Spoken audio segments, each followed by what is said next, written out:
ఆ తర్వాత కాంగ్రెస్ అధికారంలోకి వచ్చిన తర్వాత అక్కడ జరుగుతున్న పరిణామాల నేపథ్యంలో కొంతమంది అధికారులు ఆఫీసుల నుంచి ఫైల్స్ మాయం చేసిందని టీవీలలో పేపర్లలో పెద్ద ఎత్తున వచ్చింది.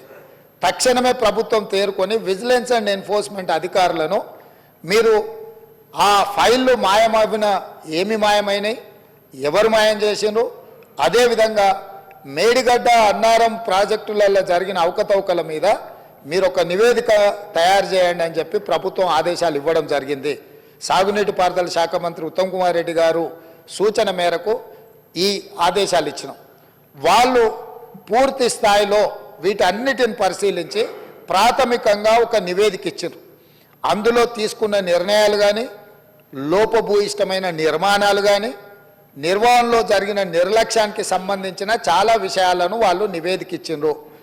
ఆ నివేదిక నేపథ్యంలో ఇప్పటి వరకు చాలామందికి సభ్యులకు కానీ రాష్ట్ర ప్రజలకు కానీ అక్కడ ఏం జరిగిందో ఏమైందో సంపూర్ణమైన సమాచారం లేదు.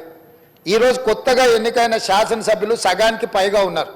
కొంతమంది సీనియర్లు ఉన్న ఈ ప్రాజెక్టులు నిర్వహణ పట్ల వాళ్ళకి ఏ మేరకు దాని మీద పట్టుందో మాకు తెలియదు. అందుకే మేము ఒక మంచి ఆలోచన చేసి ఉప ముఖ్యమంత్రి గారు ఆ మంత్రిని శాసనసభ నియోజకవర్గం నుంచి ఎమ్మెల్యేగా ఎన్నికై ఈరోజు మంత్రిగా IT and industries legislative affairs మినిస్టర్గా ఉన్న దుద్దిల్ల శ్రీధర్ బాబు గారు మనల్ని అందరినీ అక్కడికి రాండి, మీరు అందరు చూడండి, అక్కడ ఏం జరిగిందో తెలుసుకోవాల్సిన బాధ్యత ప్రతి శాసనసభ్యుడు శాసన మండలి సభ్యుల మీద ఉన్నది. రేపు ఈ సభలో జరగబోయే చర్చలో కల్లారా చూసి ఇచ్చిన నివేదికల మీద మనం చర్చ చేపట్టాలి అని చెప్పి వారు సూచన చేసిండ్రు. ఈరోజు మంత్రి గారు కూడా నిన్న అంతకంటే ముందు మొన్న ఇదే సభలో మంత్రి గారు కూడా అధికారికంగా లేఖలు రాసిండ్రు.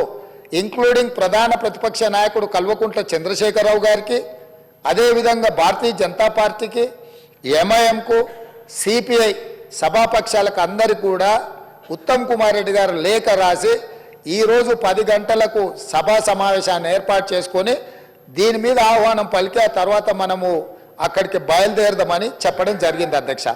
ఈ నేపథ్యంలో ఈరోజు మనమందరం మంతనికి వెళ్ళి మేడిగడ్డ బ్యారేజీను చూసి వాటి వివరాలన్నిటినీ తెలుసుకొని కల్లారా చూసి విజిలెన్స్ ఇచ్చే నివేదికను అక్కడ వాళ్ళు శాసనసభ్యులకు శాసన మండలి సభ్యులకు వివరించిన తర్వాత మంత్రులతో సహా అది చూసి వచ్చి రేపో ఎల్లుండో తమరి అనుమతితో సాగునీటి పారుదల శాఖ మంత్రి గారు శ్వేతపత్రాన్ని సభలో పెట్టబోతున్నారు, చర్చకు తీసుకురాబోతున్నారు.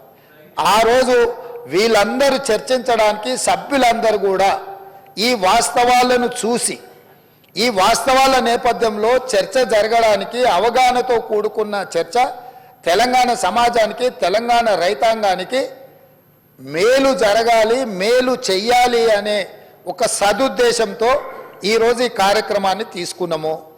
నేను ప్రధాన ప్రతిపక్ష పార్టీ అయిన బీఆర్ఎస్కు మాజీ ముఖ్యమంత్రి శ్రీ కల్వకుంట్ల చంద్రశేఖరరావు గారికి నా విజ్ఞప్తి, మీరు మీ శాసనసభ్యులు, ఎందుకంటే ఈ అద్భుతం, ఈ మ్యాన్ మేడ్ వండర్ ప్రపంచంలోనే అద్భుతమని ఇక్కడ కాదు, న్యూయార్క్ స్క్వేర్, న్యూయార్క్ టైమ్స్, న్యూయార్క్లో అక్కడ పెద్ద పెద్ద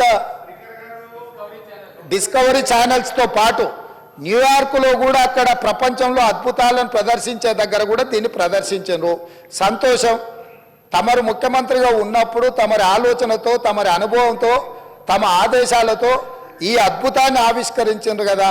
ఈరోజు ఈ అద్భుతాన్ని తెలంగాణ ప్రజలు ఎన్నుకున్న శాసనసభ్యులు శాసన మండలి సభ్యులకు చూపించేటప్పుడు వారే ముందుండి వారే ఏ విధంగా ఈ అద్భుతాన్ని సృష్టించినరో, దానికోసం వారు ఎంత శ్రమ పడ్డారో, ఎన్ని రాత్రులు నిద్ర లేకుండా వారు గడిపినరో, వారి అనుభవాలను అన్నిటిని కూడా అక్కడ అందరికీ వివరించి చెప్తే తెలంగాణ సమాజానికి అంతా కూడా ఈ అద్భుతం అదేంది మన అక్కడ ఉన్నది కదా, మన ఏందన్న ప్రేమకు ప్రతీక ఉంటుంది చూడు, తాజ్మహల్ అంత అద్భుతాన్ని అక్కడ ఆవిష్కరించింది. కాబట్టి కల్లారా చూసి మేము చూస్తే మా చెవులకు అందరికీ విందుగా వారు చెప్పడానికి అవకాశం ఉంది.